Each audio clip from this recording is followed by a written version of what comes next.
Bonjour, bienvenue sur Silicone. On va parler aujourd'hui de la manière de calculer le scope 3 du bilan carbone d'une DSI. Le sujet est un peu complexe, on va l'éclairer avec une spécialiste du domaine. J'ai le plaisir de recevoir aujourd'hui Madame Emmanuelle Olivier-Paul. Bonjour. Bonjour. Vous êtes la présidente fondatrice du cabinet Advaes. Avant de commencer, précisez-nous quelle est l'activité de ce cabinet. Advaes, c'est une société d'intelligence de marché, comme disent les anglo-saxons, market intelligence. Donc on fournit de l'information et de la connaissance pour prendre des décisions éclairées sur les sujets liés au domaine de l'ESG, dans le domaine du numérique, et tout ça pour bien entendu essayer d'accompagner les organisations et plus particulièrement les prestataires de l'écosystème du numérique, mais aussi leurs clients, consommateurs de leurs solutions, donc les DSI, vers un numérique plus responsable et durable. Donc ça aussi, ça peut se traduire par de l'accompagnement sous forme de conseils stratégiques très opérationnels. Merci beaucoup pour cette présentation, Emmanuel. Alors bon, le sujet, je l'ai dit, il est complexe. À la fois, il s'installe dans une obligation, j'allais dire légale, dans un contexte légal particulier. Depuis le 1er janvier 2004, depuis ce début du mois, finalement, la directive CSRD de l'Union européenne est applicable en France. Qu'est-ce que ça veut dire pour les entreprises en général engagées dans une politique de limitation de la carbonation et en particulier pour les DSI qui sont partie prenante justement de ce grand mouvement de prise de conscience de finalement l'impact carbone des entreprises sur la planète? Oui, tout à fait. Alors ça, on va faire un peu l'entonnoir.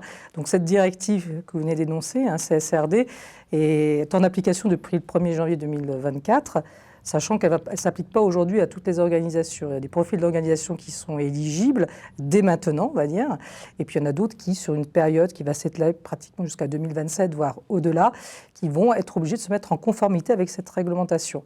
Il y a déjà une précédente réglementation qui existait. La seule chose, c'est que aujourd'hui, cette CSRD renforce la précédente réglementation et s'étend à un plus grand nombre d'entreprises avec des obligations encore plus, j'allais dire, obligatoires et contraignantes qui y sont associées, notamment dans l'évaluation de leur impact environnemental, de leurs engagements sociétaux et de gouvernance. Donc la CSRD, c'est un sujet pas limité au carbone, ou aux émissions de carbone d'une organisation quelle qu'elle soit. C'est un sujet plus vaste qui touche les domaines qu'on appelle ESG, environnementaux, sociétaux et de gouvernance. Et dans la partie environnementale, on va avoir effectivement le sujet qui est lié aux émissions de gaz à effet de serre. Et dans ces émissions de gaz à effet de serre, on va retrouver le carbone, mais aussi d'autres gaz. Mais là, ne va pas être obligatoirement le sujet. Donc, sans rentrer vraiment dans les détails de cette réglementation, ce qu'il faut retenir, c'est qu'un, il y a des profils d'entreprises qui sont éligibles. Deux, ces entreprises qui sont éligibles, quelque part, par la force des choses, vont aussi demander des comptes à leurs fournisseurs et aussi, pourquoi pas, à leurs clients sur le sujet. Donc, en fait, quelque part, tout le monde, en fait, toute entreprise, à un moment donné ou à un autre, de manière directe ou indirecte, va être concernée par cette réglementation.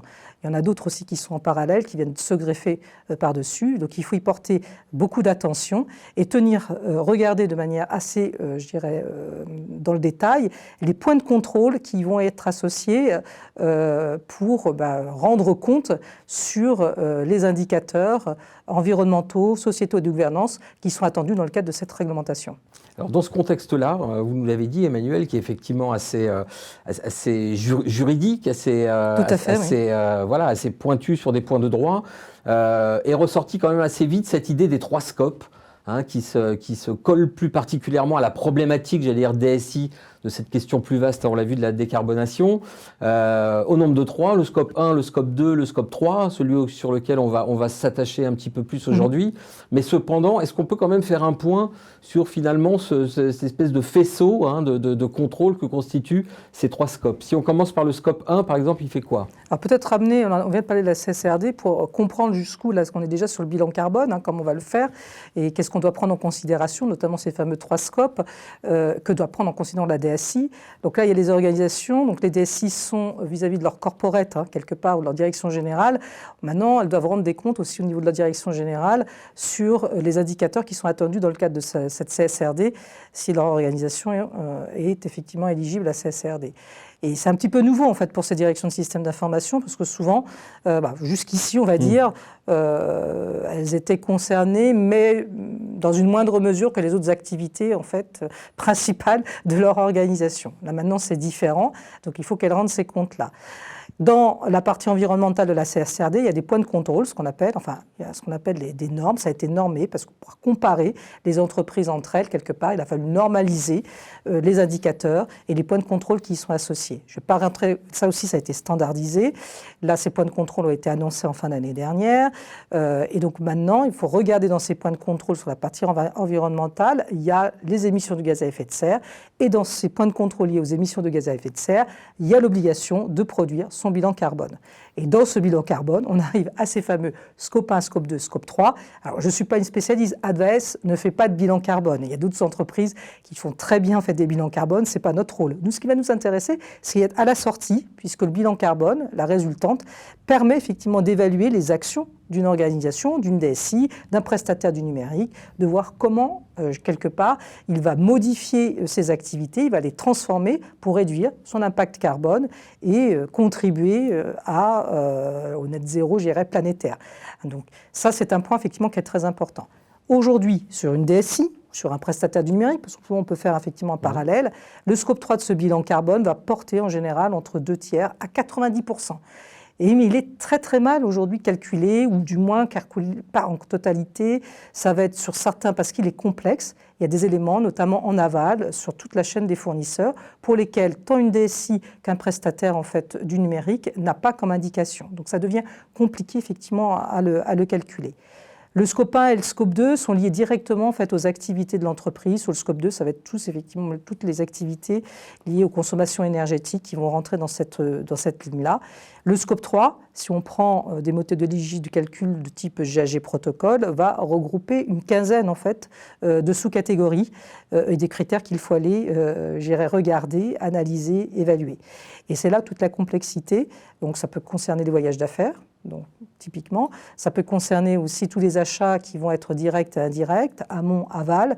Et puis, dans le domaine effectivement de l'IT, on va retrouver tous les achats liés au matériel IT et aux ressources. Ça peut être des services très spécifiques comme les services de cloud ou les services d'hébergement tiers qui vont être fournis par des partenaires de la DSI.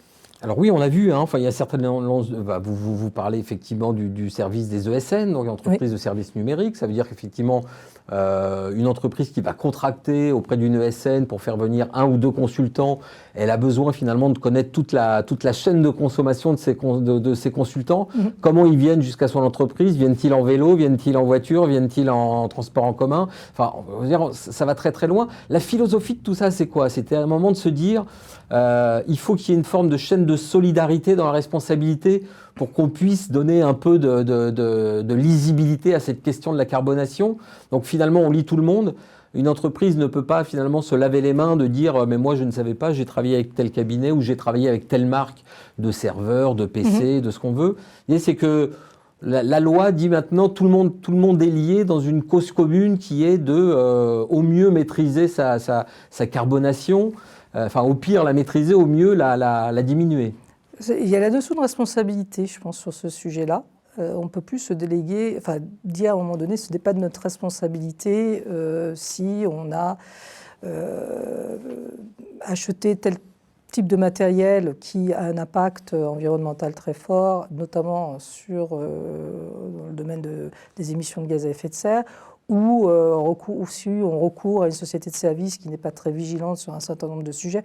Et je pense que là, ça renforce la responsabilité de chacun et de chacune sur le sujet. Donc je pense que c'est un élément positif.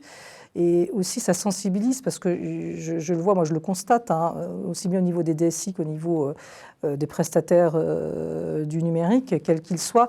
Il y a la prise de conscience, même si on en parlait juste avant de préparer l'échange qu'on a à l'instant. Il y a un décalage dans la prise de conscience. La notion de Green IT existe depuis assez longtemps, j'allais dire, dans le domaine du numérique ou de l'IT. Je dirais une petite vingtaine d'années minimum. Exactement. Les premières fois. Oui. Mais ça n'a pas été fait de manière aussi approfondie qu'on le demande en fait aujourd'hui, et c'est plutôt positif. Et on n'a pas pris un certain nombre de critères aussi en regard qui ont des impacts très très forts. Donc là, ça renforce et on amène des éléments beaucoup plus rigoureux en fait, sur la manière d'évaluer, d'analyser, de rendre des comptes, tout simplement. C'est ce que vous évoquiez là à l'instant. On rend des comptes et on les objective par des données, par du narratif, ou du semi-narratif pour expliciter aussi, parce que c'est pas tout en fait, on va expliciter derrière. C'est-à-dire, si on a fait telle action, nos collaborateurs, pourquoi nos collaborateurs ont choisi de se déplacer de telle manière, etc. C'est qu'on a vraiment un engagement fort et on s'est donné des objectifs aussi derrière. C'est pas seulement de dire qu'on fait, mais aussi qu'est-ce que ça amène, quels sont les résultats qui vont et de les suivre dans le temps. Et donc ça responsabilise les entreprises et aussi les équipes dans les DSI. Et le constat, c'est que cette prise de conscience, en fait, n'est pas encore vraiment aussi critique qu'on le pense. Pourquoi ? Parce que finalement, il n'y a pas encore... il y a l'application, on l'a dit, à partir du 1er janvier, c'est applicable. Effectivement, on ne voit pas beaucoup de contraintes. En tout cas, en premier abord, on ne sent pas qu'il va y avoir de sanctions rapides et importantes. Est-ce que les entreprises se trompent d'ailleurs de penser comme ça ? Je pense, mais bon, ça c'est personnel, on va dire. Je pense qu'elle se trompe. Enfin, la sanction, elle est déjà là, elle est réelle. Et la sanction, elle est tout simplement climatique, si on pense sur la partie environnementale. C'est une réalité. Donc, se fermer les yeux en disant que demain, c'est pas... Il y a des scientifiques qui travaillent sur le sujet. Les scientifiques, ils alertent depuis quelque temps. Évidemment. Et là, on le vit pleinement. Et il y a une interdépendance entre beaucoup de sujets. Si demain, pour fabriquer un processeur, on a besoin d'eau, et ça a été le cas à Taïwan en plein Covid, lorsqu'il y a une demande du moins une demande supérieure dans un pic, ne serait-ce du coût du télétravail, donc pour fournir des ordinateurs et des serveurs, pour fournir des services de cloud, pour que nous, tout un chacun, puissions télétravailler. Il y a eu une rupture en fait au niveau des composants. Parce qu'il y avait une sécheresse aussi à Taïwan qui faisait que l'eau ne pouvait pas être utilisée. Donc, ce sont des sujets, c'est la réalité. Aujourd'hui, on ne peut pas se dire on ne le voit pas, ce n'est pas là. Il est là. Donc, ça va au-delà. Il y a des enjeux demain, en fait, et c'est même déjà aujourd'hui, géopolitiques qui y sont associés dans la fabrication de ces composants, dans l'extraction de terres rares. On sait qu'il y a certaines terres rares qui sont aujourd'hui vouées à disparaître. Le cuivre qui rentre dans la composition d'un certain nombre de composants électroniques on pense, d'ici 2030, que la demande va être très tendue, voire on aura peut-être... on sera en sous-capacité en fait, de fournir le cuivre nécessaire pour rentrer dans la fabrication d'un certain nombre de ces composants. Donc ça, la réalité, elle est là. Donc se l'affranchir et ne pas travailler dès aujourd'hui dessus, je vais être dur, c'est peut-être se tirer une balle dans le pied, quoi. Alors, pour ne pas se tirer une balle dans le pied, pour ceux qui sont motivés et qui ont raison de l'être, on l'a bien compris, il y a un certain nombre de méthodes. Alors, c'est vrai qu'en France, on travaille, nous, sur Silicone, sur ces sujets, ce qui ressort très fortement, qui est mis en avant par tous les professionnels, experts comme vous, c'est-à-dire quand même la méthode de l'ADEME, donc l'Agence nationale de la transition écologique, est largement, finalement, conseillée, parce qu'elle est bien documentée, parce qu'elle a été mise en œuvre aussi un certain nombre de fois. Donc il y a des retours d'expérience sur lesquels on peut s'appuyer. Mais ce n'est pas la seule. Est-ce que finalement les DSI, au sens large, qui ont envie de prendre à bras-le-corps ce sujet, où est-ce qu'elles peuvent trouver justement des méthodos pour les accompagner, pour mettre en œuvre justement ce Scope 3 et arriver à donner des résultats tangibles de leurs actions? Alors, il y a plusieurs dimensions. Il y a effectivement la méthodologie. L'ADEME a fourni une méthodologie qui s'appelle bilan carbone, a travaillé. Et ce qui est intéressant dans l'ADEME, c'est que l'ADEME n'a pas juste une dimension. Là, on parle sur le bilan carbone, mais a aussi une approche qu'on appelle multicritère. On n'est pas vraiment rentré dans le détail, mais aussi dans les évaluations, de considérer d'autres dimensions que uniquement les émissions de gaz à effet de serre, et notamment de CO2, en intégrant les autres gaz, mais aussi en intégrant d'autres composants. Tout à l'heure, j'ai évoqué l'eau pour la fabrication des processeurs, mais aussi les pollutions, l'acidification des sols. Voilà, il y a une douzaine. Donc ça, c'est-à-dire que ça va plus large, parce qu'il y a une interdépendance en fait, très forte entre ces différents critères. Donc ça permet de travailler de manière un peu plus approfondie et avec une méthodologie plus systémique sur le sujet. Après, oui, il y a d'autres méthodologies. Tout à l'heure, j'ai parlé du GHG Protocol, qui est une méthodologie plus internationale et qui est plus prisée par les grands groupes internationaux, ou du moins les entreprises qui ont des activités internationales, donc les DSI qui travaillent dans ces organisations-là internationales. C'est vrai que la méthodologie, il y en a d'autres qui existent. Il peut aussi y avoir des normes qui vont venir soutenir ces méthodologies, notamment des normes ISO, sur certains indicateurs. ISO, c'est la 14064 qui est la référence dans ce domaine d'application, j'ai envie de dire. Oui, puis après, il peut y en avoir qui vont porter juste sur un critère bien spécifique pour calculer, on parlait des centres de données tout à l'heure, des data centers, sur l'efficience énergétique. Il y a souvent l'indicateur PUE en fait, qui revient. Pour l'eau, le WE, Water Usage Effectiveness, PUE pour Power Usage Effectiveness. C'est normé, en fait. L'ISO a aujourd'hui des normes qui sont associées à l'évaluation de ces indicateurs-là. Donc il y a quand même des éléments en fait, tangibles sur la méthodologie, c'est la normalisation qui existe. Après, tout l'enjeu pour les DSI et même pour les prestataires du numérique qui accompagnent ces DSI dans leur évaluation, dans leur bilan carbone, au-delà, je dirais, évaluer l'impact environnemental de leurs infrastructures, de leurs services plus largement, c'est d'avoir les données, en fait, les données qui vont permettre de faire l'évaluation. Et peut-être c'est là que vous me dites un mot de Boavista, qui est quand même une initiative française qui me semble très intéressante, dans laquelle vous avez un rôle, je crois que vous êtes au conseil d'administration. Je suis au conseil d'administration. Et ça c'est intéressant, dites-nous un mot sur cette grosse base de données finalement Boavista, avec les principaux acteurs de l'IT. C'est-à-dire quand même les entreprises auprès desquelles les entreprises achètent le plus souvent leur matériel. Alors on peut en citer quelques-uns, mais ça va de HP, Huawei, Lenovo, Lexmark, Acer, Apple, enfin j'allais dire tous les grands vendeurs du secteur sont là. Comment elle fonctionne cette base et en quoi vous la trouvez pertinente par rapport à cette démarche-là de décarbonation? Je ne serais peut-être pas la mieux placée chez Boavista pour en parler, mais en 2 mots, déjà la mission de Boavista, qui est une association de loi de 1901, récemment créée, enfin c'était un collectif qui s'est transformé en association, a vraiment un objectif de mettre à disposition des communs. Donc cette base de données vraiment va dans cet objectif-là de produire des communs qui vont servir dans ce cadre-là, à accompagner dans l'évaluation de l'impact environnemental de certaines typologies d'infrastructures. On parle de matériel, justement, mais ça peut aller plus loin, ça peut être aussi sur des services de cloud, avec toute la complexité en fait, qui est sous-jacente. Donc déjà, rien que sur l'état d'esprit, en fait, c'est de dire, voilà, on met à disposition, on a un travail collectif, on essaye de la maintenir aussi dans le temps et on le reverse, en fait, pour qu'effectivement les DSI ou d'autres entreprises, ou même des prestataires du numérique, puissent en tirer parti pour leurs propres activités ou pour servir effectivement leurs clients. Après, dans le détail, il y a d'autres bases de données qui existent, qui vont venir se compléter, en fait, notamment sur, par exemple, les facteurs de mix énergétique ou d'émissions de gaz à effet de serre liées à des sources d'énergie primaires, etc. Donc ça, c'est d'autres qui vont travailler sur le sujet-là, qui peuvent être plus internationales, par exemple. Ça me gêne toujours de donner des noms parce que je n'ai pas l'objectif là ici de faire la promotion de qui que ce soit et je risque d'en oublier en plus. Donc c'est... voilà. C'est moi qui ai dit Boavista, donc soyez à l'aise avec ça. Il y a une autre catégorie d'outils, donc on l'a dit, on peut s'inspirer quand on a des sites, tout ça. C'est quand même très bien documenté. Évidemment, j'invite quand même malgré tout d'aller visiter largement le site de l'ADEME qui donne un certain nombre de ressources et des liens, etc. Autre catégorie d'outils à utiliser pour les DSI qui sont engagés dans cette démarche.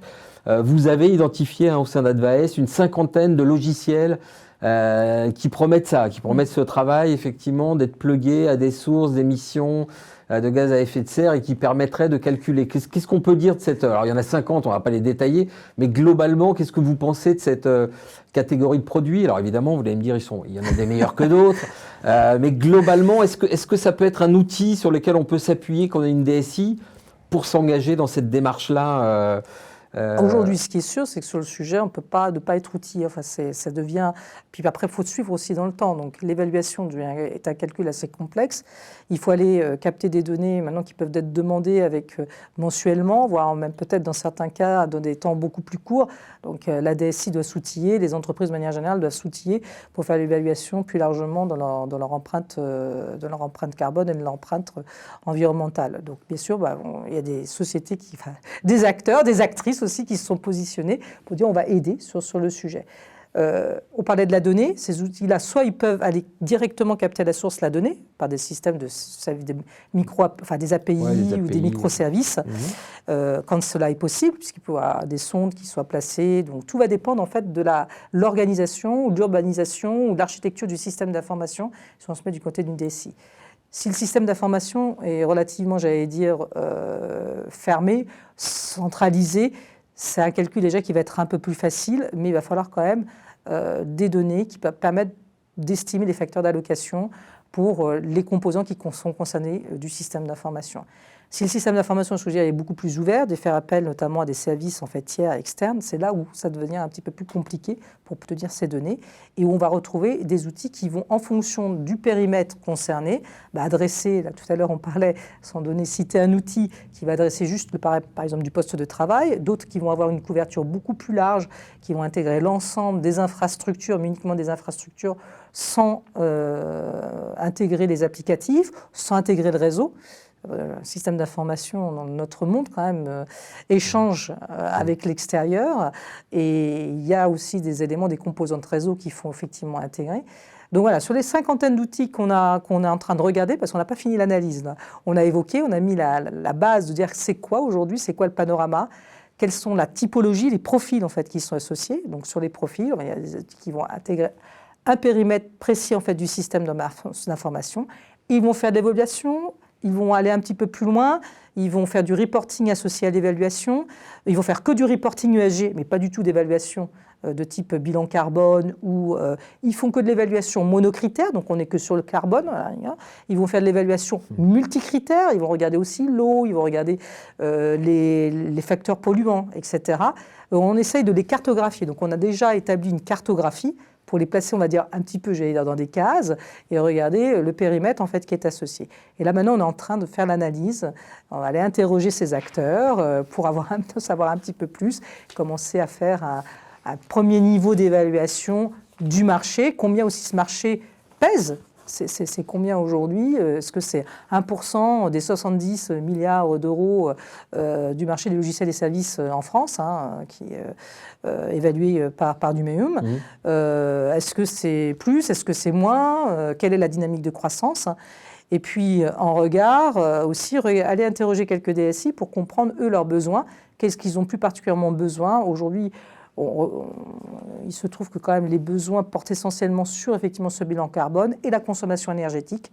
Et à partir de là, en fait, pouvoir identifier les leviers à activer pour réduire cette empreinte carbone et réduire cette consommation énergétique. Autre outil qu'on peut considérer comme tel que vous avez développé, c'est la première édition cette année, ça s'appelle le baromètre des prestataires du numérique éco-responsable. Oui. C'était quoi la démarche? C'était pareil, c'est finalement ce que certains logiciels, comme vous venez de nous l'expliquer, appliquent finalement au software et au hardware. Là, c'est appliquer cette méthode d'évaluation à des prestataires type entreprises de services numériques sur leur manière de travailler, les outils qu'elles utilisent et d'arriver à faire un classement des plus vertueux. Oh, c'est pas loin, effectivement. Alors nous, c'est pas logiciel, on est sur un baromètre. Le métier d'Advice, c'est vraiment fournir, comme je l'ai dit au début, de l'information, de la connaissance pour prendre des décisions plus éclairées pour un numérique plus responsable et durable. Le constat, c'est qu'on s'était rendu compte qu'il y avait un décrochage, là vraiment côté prestataire du numérique, mais aussi DSI. Je pense que c'est très proche, comme je l'ai évoqué tout à l'heure, en matière d'engagement sur ces sujets environnementaux. Et alors, nous, l'analyse qu'on en faisait, c'est de dire qu'il y a un risque pour leur entreprise. Enfin, on est très clairement, on se dit demain, s'ils ne prennent pas le sujet à bras le corps, il y a potentiellement un risque business en fait pour leur activité. Ils ne le perçoivent pas, ils n'en ont pas autant conscience. Ils pensent qu'aussi ça va être facile de le faire. Or, c'est plus compliqué. Ça demande vraiment d'allouer de la ressource, de s'inscrire dans une stratégie d'entreprise à moyen terme et à long terme. Et là, on voit qu'il y a un petit décrochage. Donc, je dis, mais comprendre comment ça se passe. Donc, on a décidé, on va comprendre, on va aller à leur contact, on va aller les interroger. Alors, on a eu une double méthodologie. On a des données, on a un petit système d'information qu'on a développé pour suivre les grands acteurs. C'est-à-dire qu'on regarde, ils produisent à Microsoft, là je peux dire citer des noms, c'est pas à Sopra Steria, Capgemini, enfin bon, des grandes ESL, tous ceux qui sont cotés à un moment donné en bourse et qui produisent des rapports, ce qu'on appelle CSR ou ESG, ils fournissent déjà de la donnée. On peut dire ce qu'elle a, elle est publique. Cette donnée-là, on peut l'exploiter, on peut l'analyser. Ils la fournissent, on n'en saura pas plus si on va les interroger. Donc ça, on a regardé une quarantaine d'entre eux, parmi les plus gros, et on a analysé ce qu'ils faisaient. Et on a compilé ces informations-là. Et ensuite, on les a mis en regard à travers des méthodes un peu plus classiques d'entretien pour ouvrir à des plus petites sociétés de services, des plus petits éditeurs ou de taille intermédiaire actifs en France. Et puis l'ensemble, justement, on a obtenu une analyse sur une centaine d'entre eux, de dire, voilà, qu'est-ce qu'il en est? Est-ce qu'ils ont déjà une stratégie? Est-ce que vous avez fixé des objectifs de réduction d'impact environnemental? Est-ce qu'ils ont fait leur bilan carbone ou pas? Sur les 3 scopes ou pas? S'ils ont fait le scope 3, est-ce qu'il a été fait en totalité ou pas? Et très rapidement, est-ce qu'ils regardent leur consommation d'eau? Est-ce qu'ils regardent leur consommation énergétique? Est-ce qu'ils regardent la masse de déchets qu'ils produisent, électroniques? Qu'est-ce qu'ils en font de ces déchets-là quand ils les produisent? Est-ce qu'ils recyclent, ils prolongent la durée de vie? Est-ce qu'ils les réemploient? Est-ce qu'ils les donnent pour qu'effectivement ils aient une seconde vie? Et quand, in fine, les composants, quand il n'y a plus d'utilisation possible, comment les composants sont recyclés? Est-ce qu'à un moment donné, ils les enfouissent? Quelle est la part qui va être enfouie à terme, etc.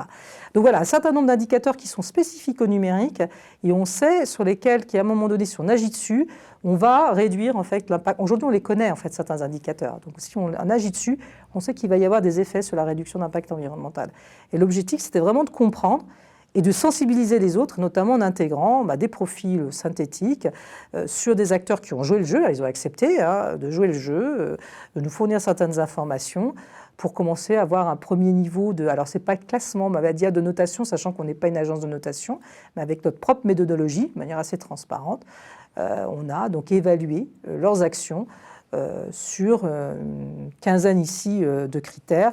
Après, on a une autre méthodologie où carrément sur la partie environnementale, on a plus de 100 critères qu'on peut tenir compte, qu'on va pondérer et pour lesquels on peut, peut-être demain, c'est dans les plans de 2024, sortir un classement sur leurs actions et ce périmètre première édition, il a vocation effectivement à durer pour pouvoir faire des comparaisons d'une année sur l'autre. On peut y accéder directement depuis le site d'Advaes. Comment oui, on peut? Tout à fait. Alors, soit on peut me le demander, il doit y avoir un lien, je ne sais plus sur le site. Sur advaes.fr. Mais on peut le mettre là après l'émission. Vous pouvez proposer et moi, je mettrai un lien directement pour y accéder. Voilà. Merci beaucoup, Emmanuelle Olivier Paul. Donc, je rappelle, présidente, fondatrice du cabinet Advaes. On a parlé près de 30 minutes, on a essayé de vous éclairer sur cette problématique très complexe du scope 3 et de la problématique plus large de mesurer quand même les effets de la carbonation des entreprises et en particulier des DSI. Il y a plein de documentation sur ce sujet. Évidemment, sur Silicone, on a travaillé sur le sujet. Je vous invite à aller voir notamment le travail de Clément Boïc sur le sujet. Allez voir sur le site d'Advaes. Évidemment, il y a un certain nombre de ressources, dont ce baromètre des prestataires du numérique responsable. Sur le site de l'ADEME aussi, on l'a cité largement. Le site de Numéum aussi, avec un programme qui s'appelle Planet Tech Care, qui est effectivement très avancé sur le sujet. Voilà, 2024, préoccupez-vous de ces sujets, c'est très très important pour la planète en général, mais pour chacune des entreprises, on l'a vu en particulier, pour des dimensions, j'allais dire de bien-être, mais aussi des dimensions de business, vous l'avez dit, avec ces critères qui vont devenir de plus en plus prégnants au fil des années. Donc voilà, on était heureux sur Silicone de vous parler de ça aujourd'hui avec Emmanuelle Olivier Paul. On se retrouve une prochaine fois sur les experts Silicone, sur un autre sujet avec un autre invité. Merci de nous avoir suivis. À bientôt.